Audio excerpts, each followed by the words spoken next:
આજની ધર્મકથા. પ્રણામ. રાણકપુર તીર્થ, સંવત 2032, ઈસવીસન 1976. 1,00,000 નૌકાર મંત્રનું 20 દિવસીય અનુષ્ઠાન. ચૈત્રી હોળીના દિવસો. ગોળવાડની અંદરમાં એક આચાર્ય ભગવત એ સમયે બિરાજમાન હતા. પૂજ્ય આચાર્ય ભગવંત શ્રી સમુદ્ર સુરીશ્વરજી મહારાજા. થોડાક દિવસ એમનું અહીંયા રહેવાનું થયું હતું પન્યાજી મહારાજ સાથે. અને આગળ જ્યારે વિહાર થયો પછી ગોળવાડના દરેક ક્ષેત્રોમાં એ જાય ત્યારે બોલતા જ હતા કે ગોળવાડ પંથક ખરેખર ભાગ્યશાળી છે કે રાણકપુરમાં પન્યાજી મહારાજે જે રીતે અંતઃકરણમાંથી આવેલા નવકારના સ્ત્રોતને વહાવ્યો છે, એક જાણે કોઈ તીર્થંકરની સમવસરણમાં વહેતી ગીરા એટલે કે ભાષા દેશનાની ઝાંકી થઈ. સાહેબે પણ અહીંયા જીવતત્વ, નૌકાર, નૌપતજીના મહાત્મ્ય વિશે પ્રવચનો આપ્યા. બને એટલું મૌન રાખવું, સંથારા પર ભૂમિશયન કરવું, સ્પષ્ટ અક્ષરોથી એકાગ્ર ચિત્તે નૌકારનો જાપ કરવો, જાપ કરતી વખતે પદ્માસન અથવા સુખાસનમાં બેસવું, જાપ વખતે યોગ મુદ્રા રાખવી, નાસિકાના અગ્રભાગે નૌકારના કમળચિત્ર પર જીનવરની પ્રતિમાને સ્થિર દ્રષ્ટિથી સ્થિર રાખવી અને નૌકારવાળી સફેદ વર્ણના પારાણી વાપરવી, વિજાતીય પરિચય ત્યાગવો, બ્રહ્મચર્યનું પાલન કરવું. આ રીતે અનેક નિયમો આરાધકોને ત્યાં સાહેબે આપ્યા. અને એકાદ પવિત્ર સ્થળે ગાયના ઘીનો અખંડ દીપક અને મગમગાઈમાન અખંડ ધૂપ કરી પાર્શ્વનાથ ભગવાનની જે પંચતીર્થી હતી એની પ્રતિમાનું સ્થાપન કરાવ્યું. સામે લોકો ત્યાં અખંડ રાત સાધના કરતા અને એકદમ અકળ કારણસર ચૈત્ર મહિનામાં ભારે વાવાઝોડું, પવનનું તોફાન અને વરસાદ બધું એકસાથે ત્રાટક્યું. આખી રાત ગાજવીજ સાથેના રૌદ્ર સ્વરૂપને કુદરતના લોકો જોતા રહ્યા. લોકો ધર્મશાળામાં રહે મંડપ અને અખંડ દીપકની સ્થાપનાની ચિંતા કરતા હતા. સવાર થયું, તોફાન શમ્યું, બધા મંડપમાં ગયા. આજુબાજુના ઘણા બધા વૃક્ષો પડી ગયા હતા અને છતાં પણ બધાના અનંત આશ્ચર્ય વચ્ચે આરાધનાના એ જે કપડાનો મંડપ હતો એમાં એક નાનકડું કાણું પણ ન પડ્યું. એઝ ઇટ ઇઝ સુરક્ષિત, ન મંડપને નુકસાન અને એનાથી આગળ વધતા અખંડ દીપક પણ ન બુઝાયો. જે તોફાનમાં અને જે પવનમાં આખાને આખા વૃક્ષો ખતમ થઈ ગયા, એમાં એક દીપક પણ ઓલવાયો નહીં. આ તાકાત પન્યાજી મહારાજે સ્થાપેલા આ અખંડ દીપકની છે, આવું માનીને લોકો ગુણગાન કરવા લાગ્યા. એનાથી આગળ વધતા હજી જોયું તો જો આખો મંડપ વરસાદમાં કોરો, વરસાદનું એક ટીપું પણ મંડપ પર ન પડ્યું. મંડપની એક્ઝેક્ટ બાજુમાં એકદમ ભીની જગ્યા અને મંડપમાં એક ટીપું પણ નહીં. બધાને થયું કે આવું કઈ રીતે શક્ય બન્યું હશે. અને ત્યારે આ બધા જ રહસ્યોનું જાણે સમાધાન મળતું હોય એવું એક દ્રશ્ય એમને જોવા મળ્યું કે એ જ મંડપની અંદરમાં સાહેબજીના પરમ ભક્ત એવા શ્રી હિંમતભાઈ બેડાવાળા આખી રાત એમણે અડોલ રહીને કૌશક ધ્યાનની અંદરમાં સ્થિર ઊભા રહ્યા. બધા પન્યાજી મહારાજને બોલાવવા ગયા. પન્યાજી મહારાજ પણ આનંદ અને આશ્ચર્ય અને અહોભાવ સાથે એમની જે આ ધારા હતી કે જેના કારણે આવો ચમત્કાર સર્જાયો હિંમતભાઈની, એ નિર્ભય પ્રસન્ન એવી મુખમુદ્રાને સાહેબ પણ જોતા રહ્યા. બધાએ જણાવ્યું હિંમતભાઈને કે હવે સવાર થઈ છે, બધું સાહજિક રીતે પૂરું થઈ ગયું છે. ગઈકાલ આખી રાત આવી ગઈ હતી, પણ તમારા કૌશક ધ્યાનના પ્રભાવે આ આવું વિઘ્ન એ ચમત્કારમાં ફેરવાઈ ગયું છે. સાહેબજીએ પણ આશીર્વાદ આપ્યા. વજ્રસેન મારા સાહેબે પૂછ્યું કે હિંમતભાઈ, તમને આવું કઈ રીતે ખ્યાલ આવ્યો કે મારે આવું કરવું જોઈએ? અને આ કરતી વખતે જ્યારે ખબર પડી કે આજુબાજુ બધી પરિસ્થિતિ આવી વિચિત્ર છે, તો કરતી વખતે તમારા મનમાં શું હતું? ત્યારે હિંમતભાઈએ સાહેબને યાદ કરાવ્યો બહુ જ વિનયપૂર્વક કે સાહેબ આપને ખ્યાલ હોય ને તો કુલપાકજી તીર્થની અંદરમાં પણ સાહેબની નિશ્રામાં આપણે આવી રીતે હોળી કરી હતી. ત્યારે રાત્રે માંગલિક કરવાનો સમય હતો અને પૂજારીજીએ અંદર તપાસ કર્યા વિના જ દરવાજે તાળું લગાડી દીધું હતું. છેક સવારે 6 વાગે દ્વાર ખોલ્યા, દીવો પ્રગટાવ્યો ત્યારે પૂજારીજીને ખ્યાલ આવ્યો કે સાહેબના ભક્ત એવા હિંમતભાઈ એ કાયોત્સર ધ્યાન ધરતા ધરતા આખી રાત ભગવાન સામે ઊભા હતા. પેલા પૂજારીએ તો માફી માંગી, પણ મને તો આનંદ હતો, હું તો ભેટી પડ્યો. એ દોસ્તે તો મને લાભો આપ્યો. એ જે છે સાહેબ પ્રસંગ, આ એની અસર છે કે એના કારણે મને બળ મળ્યું અને ગઈકાલે રાત્રે મને આવી કંઈક રીતે કૌશક ધ્યાન કરવાની ભાવના ઊભી થઈ. સાહેબે ફરી એકવાર પૂછ્યું, પણ આ બધા થવાનું, આ બધું જે તમે કર્યું બંને વખત, એનું મૂળ શું? એટલે કયા અંદરના ભાવના કારણે તમે આટલી અડગતા રાખી શક્યા? ત્યારે હિંમતભાઈએ બહુ જ સરસ જવાબ આપ્યો કે સાહેબ એકવાર છે ને મને પન્યાજી મહારાજ સાથે બેસવાનું થયું હતું. ત્યારે મેં એમને સાહજિકપણે ઈચ્છા વ્યક્ત કરી હતી, બહુ વખત થયો, અને મેં એમને કીધું હતું કે સાહેબ એકવાર પરમાત્માની સમક્ષ આખી રાત ઊભા રહીને કૌશગ કરવું છે. રાત્રિ જગો અને ધર્મજાગરિકાનું આ પર્વ આવી રીતે મારે ઉજવવું છે. આવું મેં પન્યાજી મહારાજની પાસે જ વ્યક્ત કર્યું હતું. કલિકાલ સર્વજ્ઞ હેમચંદ્રાચાર્ય એમણે શ્રાવકના મનોરથો યોગશાસ્ત્રમાં વર્ણવ્યા છે. એ સાહેબ પાસેથી સાંભળતો હતો અને ત્યારે સાહેબે જ જણાવ્યું હતું એ વર્ણવતા કે મધ્યરાત્રિએ નગરીની બહાર કૌશગ ધ્યાનમાં રહેલા મને થાંભલો સમજીને બળદ ક્યારે પોતાના ખાંદની ખરજ એટલે કે ખણજ દૂર કરશે, આવો શ્રાવકનો મનોરથ હોય. બસ એ સાંભળ્યો હતો અને ત્યારે આવી ઈચ્છા થયેલી કે મારે પણ આખી રાત આવી રીતે કંઈક ઊભા રહેવું છે. અને સાહેબની જ કૃપા કે એમણે એક વખત નહીં, બે વખત મને આ તક આપી.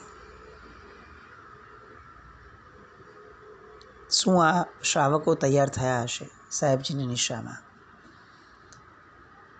આપણો સમાજ છે ને ખરેખર દાનવીરોના અનુમોદનની ધારામાં ક્યાંક ને ક્યાંક સાધનાને ભૂલી ગયો છે. કોઈએ બહુ મોટું દાન કર્યું હોય તો આખો સમાજ ભેગો થઈ અને અનુમોદના કરે. એના કારણે શું થયું તો કે સમાજને એવી પ્રેરણા મળતી બંધ થઈ કે સાધનાઓ પણ એટલી જ મહત્ત્વની છે જેટલું મહત્ત્વનું દાન છે. કદાચ અપેક્ષા એ વધારે, પણ કમસે કમ એટલી મહત્ત્વની તો છે જ. આવી પ્રેરણા મળવાનું બંધ થયું અને એટલે સમાજમાંથી આવા શ્રાવકો, આવા સાધકો એ બનતા બંધ થયા. આખા સમાજે એક દૃષ્ટિકોણને બદલાવવો પડશે અને સમજવું પડશે કે જેનું મહત્ત્વ આપશું ભવિષ્યની પેઢી એવી થશે. આજે આપણે ફક્ત 5 પ્રતિક્રમણને મહત્ત્વ આપશું તો આવતી પેઢી 5 પ્રતિક્રમણ ભણી અને પૂરી થઈ જશે. આવા ગ્રંથો વાંચવાનું મન નહીં થાય એને. આવી ઘણી બાબતોનો સમાજ આખાએ ફેરવિચાર કરવો જ રહ્યો. એ નહીં કરીએ તો ભવિષ્યની પેઢી આપણે જે વિચાર્યું છે એવા કોઈ માર્ગ ઉપર કઈ રીતે આવશે? પૂર્વાચાર્યોના માર્ગ ઉપર ચાલવાનું બળ, સત્વ અને સમજણ એમને તો જ મળશે જો અત્યારના જનરેશનમાં આપણે બધા ભેગા મળી એમને એવા કંઈક પ્રેરણાના પાન પીવડાવશું. સાહેબની આ ધારા કે જે હિંમતભાઈએ ઝીલી, સાહેબ સ્વયં ત્યાં ઊભા હતા. સાહેબની આંખમાં જળજળિયા આવી ગયા. હિંમતભાઈએ બહુ જ સાહજિક રીતે, જાણે કંઈ જ મહત્ત્વનું નથી થયું, બહુ મોટું નથી થયું કાંઈ, એવી જ રીતે સામાન્ય રીતે સાહેબને સુખશાતા પૂછી. સાહેબ પણ એ જ રીતે એમને ધર્મલાભ આપ્યા, વાત્સલ્ય આપ્યું, પણ આંખના જળજળિયા એ જાણે ગુરુ કૃપા હોય એવી રીતે વરસી રહી હિંમતભાઈ ઉપર. સાહેબ ત્યાંથી વાંચના વગેરે આપતા રહ્યા. એમાં એકવાર સાધ્વીજી ભગવંતની વાંચનામાં એક નાનકડો પ્રસંગ બન્યો કે જેમાં સાહેબે એવું કહ્યું વાંચના સમયે કે આપણે શ્રવણોને હિત ચિંતા કરી અને દરેકને અનુકૂળતા કરી આપવી જોઈએ. અને ત્યારે એક સાધ્વીજી ભગવંત, એ સાધ્વીજી ભગવંતે સામેથી એક સાહજિક રીતે વાત કરી, પણ સાહેબજી આપણે સગવડ આપીએ તે ન ગમે, એટલે દરેક પોતે છે ને પોતપોતાની સગવડ ઊભી કરી દે છે. તો આવું જ જો થતું હોય તો પછી સગવડ શા માટે આપવી? પોતાના કોઈક પૂર્વના અનુભવના કારણે સાધ્વીજી ભગવંતે આવો જવાબ આપ્યો. સાહેબે તરત જ આ જવાબ સાંભળી ચશ્મા કાઢ્યા અને ઊંચા સ્વરે જરાક કહ્યું કે તો પછી સર્વને અનુકૂળતા કરી આપવાનું સૂચન કરનાર ભગવાને ભૂલ કરી હશે, બરાબર ને? બસ આ ગણતરીના શબ્દો અને સોંસરવા ઉતરી ગયા, એ સાધ્વીજી ભગવંતને પણ અને બેઠેલા તમામને પણ. શ્રમણોની ભક્તિ કેવી હોવી જોઈએ અને એ સમયે મનમાં કેવો ભાવ હોવો જોઈએ? કદાચ શ્રમણો વિપરીત વર્તન કરે એવું બની શકે કર્મના ઉદયે, પણ એટલા માત્રથી પરમાત્માએ જે શ્રમણ ભક્તિ કરવાનું કહ્યું છે એ વચનને આપણે મિથ્યા ન સાબિત કરી શકીએ, એને અવગણના એની ન કરી શકીએ. જે ભક્તિ જે ભાવે કરવાની છે તે કરવાની જ. સામાના વિચાર પ્રમાણે આપણે ભક્તિ કરીએ એ ભક્તિ એ ખરા અર્થમાં ભક્તિ છે જ નહીં. બુદ્ધિનો વપરાશ એ ક્યારેય પણ ભક્તિને પૂર્ણ નથી થવા દેતો. અને પરોપકારનું આ જીવ મૈત્રીનું અને પરોપકારનું જે આરોપણ સાહેબે કર્યું, પેલા સાધ્વીજી ભગવંતને બહુ દુઃખ થયું કે મેં જાહેરમાં સાહેબની સામે કેવો શબ્દ વાપર્યો અને સાહેબને કેવું લાગ્યું હશે કે આ લોકો આટલા ઉદ્દંડ છે, આટલા ઉદ્ધત છે, અને આવો મનમાં પશ્ચાતાપ ઊભો થયો. મજાની વાત એ થઈ કે એ જ રાત્રિએ એ સાધ્વીજી ભગવંતને સ્વપ્નમાં એવી ઝાંખી થઈ કે સાહેબજી પન્યાજી મહારાજ એ એમના સહસ્ત્રાર ચક્ર ઉપરથી દૂરથી હાથને સ્થાપે છે અને શક્તિપાત કરે છે. સવાર પડી અને તરત ભાગ્યા પન્યાજી મહારાજ પાસે. એને એમણે સ્વપ્નની વાત કરી. સાહેબે ફક્ત નાનકડું સ્મિત આપી અને જાણે આ વાતનું અનુમોદન કરતા હોય એવો પ્રતિભાવ આપ્યો. અને એ દિવસથી એ સાધ્વીજી ભગવંતના જીવનમાં જે ઉઘાડ થયો અને દેહ અને આત્માનું ભેદ જ્ઞાન જે રીતે અનુભવાયું, એ પછીથી તો એમના અંતરમાંથી શુદ્ધ ચૈતન્યના ચિંતનની એવી બધી સરવાણીઓ ફૂટી કે લિખિત સ્વરૂપે અંકિત કરાય અને અનેક પુસ્તકો પોતાના અનુભવના અનુભૂતિના એ સાધ્વીજી ભગવંતે પછીથી લખ્યા. પન્યાજી મહારાજ જેને મળે એને શું પ્રાપ્ત ન થાય, એવા કેટલા બધા દ્રષ્ટાંતો આવા. એક નવપરિણીત યુગલ પંકજભાઈ અને પારુલબેન ઝવેરી સાયનના, એમણે મુંબઈ દેરાસરની બહાર એક પુટ્ટામાં વાંચ્યું કે નવપદ આરાધક સમાજની સંવત 2032ના વર્ષની આંબિલની હોળી એ રાણકપુર તીર્થમાં પન્યાજી મહારાજની નિશ્રામાં યોજાય છે. સાહેબ વિશે એમને ખાસ પરિચય નહીં, પણ એમને એમ થયું કે ચાલો ને રાણકપુર તીર્થ યાત્રા થઈ જશે, એમ વિચારીને એ લોકો રાણકપુર માટે આવ્યા. આ પહેલી જ ઓળી હતી અને એવી જાદુઈ ઓળી થઈ કે એ પછી 9 ઓળીઓ સાહેબની નિશ્રામાં જે થઈ હતી ત્યારે એમણે પૂછ્યું કે સાહેબ 9 ઓળી તો પૂરી થવા આવી, હવે શું કરીએ? તો ત્યારે સાહેબજીએ પ્રત્યુત્તર આપ્યો કે 9મી ઓળી કરશો ને પછી આગળનો રસ્તો આપોઆપ દેખાશે. તહતથી કર્યું, ભલે સાહેબ કોઈ વિકલ્પ નથી કરવા. 10મી ઓળીનો સમય આવ્યો અને અંદરથી જ મન થયું કે કેમ આવી નવપદજીની ઓળીની અદ્ભુત આરાધના છોડવી જોઈએ. અને એમાં પણ સાહેબે આ વાક્ય કહ્યું.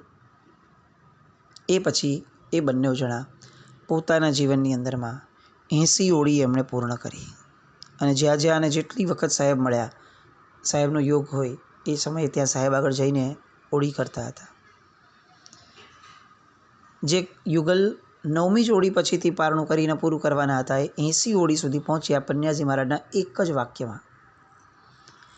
અને પછી તો એવો ભાવ એમને જાગ્યો, પોતે બહુ મિડલ ક્લાસના એ સમયે, એટલે એવો બધો ભાવ જાગ્યો કે સાહેબ બીમાર છે એવું સાંભળ્યું એટલે હિંમતભાઈ બેડાવાળા જતા હતા સાહેબ પાસે, તો એ ઇલેક્ટ્રલ પાવડર, મામરો બદામ વગેરે વોરાવું હતું, એટલે એમણે હિંમતભાઈ બેડાવાળાને ત્યાં એ આપી આવ્યા કે સાહેબજીને આ વોરાવી દેજો. અચાનક આવો ભાવ થયો. કેમ થયો એ લોકોને પણ નહીં ખબર, પણ સાહેબ બીમાર છે તો અમારું કોઈ દ્રવ્ય ત્યાં વપરાવું જોઈએ, આવો ભાવ કર્યો. આ બાજુ હિંમતભાઈએ સાહેબજીને વોરાવ્યું, એ વસ્તુ જે લઈ ગયા હતા એમાંનું કંઈક તો, અને આ બાજુ એ ભાઈનું પોતાનું હાડકાનું થાપું તૂટી ગયું. અને મજાની વાત એ રહી કે એક પણ દવા વગર, એક પણ દુખાવાની ગોળી લીધા વગર આ દુખાવો જે શું હતો એ એમણે પૂર્ણ કર્યો. અને એ પછીથી એમને જીવનમાં ક્યારેય કોઈ જે પહેલાં બહુ દુખાવો હતો માથાનો, એ દુખાવો પણ ક્યારેય થયો નથી. આપણે એવું સાંભળીએ છીએ કે જ્ઞાનની સેવા એ ભગવાનની સેવા સમાન છે, આવું પરમાત્મા સ્વયં બોલે છે. અને આપણે એવું પણ સાંભળ્યું છે કે જેવી જેની ભક્તિ કરીએ તેવું તેનું ફળ મળે. પન્યાસી મહારાજની તબિયતની વિચારણા કરી અને જે ભક્તિ કરી દ્રવ્યની, એના કારણે પોતાની તબિયતમાં જે સુધારો આવ્યો, પોતાની તબિયતમાં જે અચાનકથી કેટલાક એમને જબરદસ્ત અનુભવો થયા, આ બધાનું શ્રેય પન્યાસી મહારાજ. પન્યાસી મહારાજ જેને મળ્યા હોય એ વ્યક્તિને એક ક્ષણ માટે પણ નબળી અથવા વિપરીત દિશામાં જવાનો કોઈ પણ વિચાર પણ ન આવે, એવું આપણે ચોક્કસપણે એમને મળેલા વ્યક્તિઓ સુધી કહી શકાય. આવો જ એક પ્રસંગ કે જે પન્યાસી મહારાજની ક્લેરિટીને આપણી સામે આંખ ફાડીને આપણને જોવાનું મન થાય એવી રીતે મૂકે. એકવાર એક ભાઈ ઉદ્યાન ચાલુ હતું અને એકવાર એક ભાઈ રસોડામાં રસોઈયો જે હતો એ ચક્કર આવીને પડી ગયો અને બેભાન થઈ ગયો. ગામ નાનું હતું. હવે તરતથી ડૉક્ટરનો જોગ કેવી રીતે મળે? એક મહિલા તબીબ પોતે ઉપધ્યાનમાં હતા. જેવા એમણે આ બધું જોયું કે લોકો ભેગા થયા છે, આગળ વધતા ગયા અને જોયું, ખ્યાલ આવ્યો કે આ ભાઈ ચક્કર ખાઈને પડી ગયા છે, એટલે તરત જ પોતે ભાગ્યા. પોતે ઉપધ્યાનમાં છે. એમણે કંઈ જ સૂઝ્યું નહીં. એને એક બીમાર વ્યક્તિ દેખાયો એટલે જઈને તરત જ એ ભાઈની નાડી તપાસી, અન્ય યોગ્ય ઉપચાર કર્યા અને મુખ ઉપર પાણી છટાવ્યું. થોડી વારમાં રસોઈયા ભાઈને જાગૃતિ આવી. બ્લડ પ્રેશર બહુ વધી ગયું હતું એવું એમણે કીધું. તરત જ દવા લીધી અને ધીમે ધીમે ઠીક થઈ ગયું. પણ હવે આજુબાજુવાળા જે બહેનો છે, ઔષધ લીધેલા, એ રસોડામાં જોર જોરથી આવું બધાને બોલવા લાગ્યા કે તમને બહુ મોટું પ્રાયશ્ચિત આવશે હા આનું. અને એ બેન સીધા ગયા સાહેબજી પાસે. દુઃખ થયું પોતાને પણ કે અચ્છા, આનું બહુ મોટું પ્રાયશ્ચિત આવે, હું તો પહેલી વાર આવું બધું કરું છું. પહેલાં ગયા મુનિ વજ્રસેન મારા સાહેબ પાસે. આખો ઘટનાનો વૃત્તાંત એમણે સાહેબને કહ્યો. એટલે વજ્રસેન મારા સાહેબે કીધું કે તમે કાલે સાહેબજીને મળવા આવજો, હું આ બધી વાત કરી રાખીશ. એટલે બીજે દિવસે પોતાની ભાણીને લઈને પેલા ડૉક્ટર પન્યાસી મહારાજ સાહેબને વંદન કરવા ગયા. મનમાં ભય હતો કે ક્યાંક મારા ઉપધ્યાનમાં વધુ પડતું કંઈ વિઘ્ન ન આવી જાય, કારણ કે માંડ માંડ ઉપધ્યાન કર્યા છે. પહેલી વાર આવો યોગ થયો છે. બહુ શાસ્ત્રોની કે આ બધી વસ્તુઓની બહુ એવી ખ્યાલમાં નહોતી. અને હજી તો વંદન પૂરા થાય ત્યાં સાહેબ તરત બોલ્યા કે તમે શું છો? ડૉક્ટરને? તો ડૉક્ટરની એ સમયે આવા પ્રસંગની અંદરમાં ફરજ શું હોય? તમારા માટે એ રસોઈયા ભાઈ એ માત્ર દર્દી હતા. એ પુરુષ ન હતા, એ દર્દી હતા. અને તમે જેને સ્પર્શ કર્યો હતો એ સ્પર્શ ન હતો, એ સારવાર હતી. તમારા મનમાં એ સમયે બીજી કોઈ કામના તો હતી નહીં. તો જો તમે જે કર્યું એ કંઈ ખોટું જ નથી. એક દર્દી અને સારવાર, આ બેનો જ સંબંધ હતો તમારે એમની સાથે. તો પછી તમે જે કર્યું એમાં કોઈ પ્રાયશ્ચિત કઈ રીતે આવે? આપણો ધર્મ છે ને એ ભાવ ધર્મ છે. દરેક ક્રિયામાં ક્રિયા ન જોવાય, પ્રવૃત્તિમાં રહેલો આશય જોવાય, એનો હેતુ જોવાય અને એની અંદરમાં કયા ભાવ હતા એ જોવાય. હું જ આવું જોઉં છું એવું નહીં, કુદરત પણ આ જ જુએ છે. કેવું દ્રષ્ટાંત આપણે સાંભળીએ તો કેવું લાગે? કેટલા બધા વિવાદો કરવાનું આપણને મન થાય, કેટલા બધા એલિગેશન્સ કરી દઈએ. આ મિથ્યાત્વ, આ સમ્યક્ત્વ, આ ખોટું, આ સાચું, આ આવું જોવું જોઈએ, લોકો શું વિચારે, પછીથી શું થશે, પછી તો બધા આવું કરવા લાગશે. કેટલા બધા વિકલ્પો આપણને થાય. આપણે આમ કેટલું બધું ભવિષ્ય ભાખી લઈએ કે જાણે આપણે જ ભગવાન છીએ ભવિષ્યના.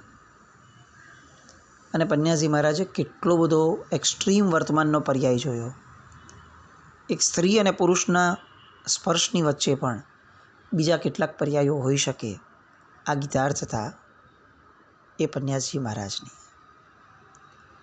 આજે આ દૃષ્ટાંત હું ખરેખર કહું કે કેટલાય બધા યંગસ્ટર્સને સમજાશે અને સંભળાશે તો એમને એવું લાગશે કે અમને આવા જ મહાત્માની જરૂર હતી. એવું નહીં કે લિબર્ટી આપે, પણ જે ટેકનિકલી સમજે, પરિસ્થિતિને પરિસ્થિતિની રૂપે સમજે.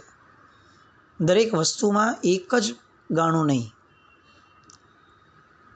જેમ જેમ પ્રસંગ બને તેમ તેમ તે પ્રસંગને એ પોતાની ગીતાર્થતાથી ચકાસે. અને ખરી ગીતાર્થતા પણ કદાચ આ જ લાગે આપણને. આવા તો પન્યાજી મહારાજના બીજા અનેક પ્રસંગો, અનેક. અને એ પ્રસંગોમાં પન્યાજી મહારાજ જે રીતે ઉઠ્યા છે, જે રીતે ઉપસ્યા છે, એ સાંભળીને તો આપણને ખરેખર લાગે કે આજે આપણે બહુ મિસ કરીએ સાહેબને.